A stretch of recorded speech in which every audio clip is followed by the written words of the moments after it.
ok តោះសួស្តីបងប្អូនទាំងអស់គ្នាចឹងថ្ងៃនេះអ្នកគ្រូលើកយកលំហាត់មួយដែលតកតងទៅនឹងការរករឹសការ៉េនៃសម័យកាលណាចាអញ្ចឹងនៅក្នុងលំហាត់របស់យើងគឺមានចំនួន6ចាឥឡូវបងប្អូនអាចមកមើលនៅប្រធានលំហាត់ទាំងអស់គ្នាណាអញ្ចឹងលំហាត់យើងគឺ x ការ៉េស្មើ25មួយទៀតគឺ x ការ៉េស្មើនឹង100 x ការ៉េស្មើ110 x ការ៉េស្មើ81លើ49 x ការ៉េស្មើដក9 x ការ៉េស្មើ0ចាឥឡូវយើងមកធ្វើការបកស្រាយនៅលំហាត់អក្សរកចាយើងលំហាត់អក្សរគេចង់រករឹសនៃ x ណាអូខេអញ្ចឹងបងប្អូនអាចមកមើលការបកស្រាយរបស់អ្នកគ្រូទាំងអស់គ្នាចាអញ្ចឹងកគឺគេមាន x ការ៉េស្មើនឹង25ចាអញ្ចឹងដើម្បីរក x ការ៉េមានន័យថាយើងត្រូវដាក់បូកដកបំពាក់រ៉ាឌីកាល់ឲ្យអង្គទី2គឺ25ចាអញ្ចឹង25គឺយើងអាចបញ្ចេញពីឬការ៉េគឺចេញមកបាន5ណាចា5យើងកុំភ្លេចដាក់បូកដកណាបាន5ហើយយើងដូចនេះ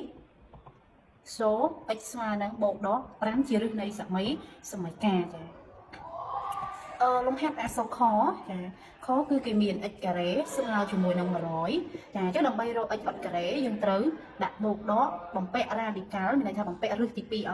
100ហើយ100យើងអាចបញ្ចេញពីរ៉ាឌីកាល់បាន10ណាបូកដកអញ្ចឹង x របស់យើងគឺស្មើបូកដក10អញ្ចឹងសូដូចនេះ x ស្មើនឹងបូកដក10គឺជាឫសនៃសម័យកាលចាឥឡូវយើងមកកែនៅលំហាត់មួយទៀតដែលតកតងទៅនឹងលំហាត់អក្សរកចា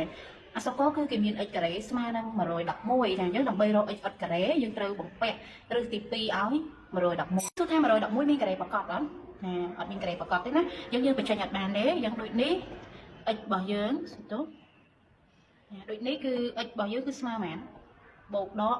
ឬ111ចាអូខេអញ្ចឹងអ្នកគ្រូធ្វើការកែឲ្យបងប្អូនមើលបាន3លំហាត់ហ្នឹងហើយនៅ3លំហាត់ទៀតបងប្អូនអាចយកធ្វើជាកិច្ចការផ្ទះណាខរហូតដល់ចចាបើសិនជាបងប្អូនមានចម្ងល់អីអាចខមមិនសួរអ្នកគ្រូបានចាអរគុណ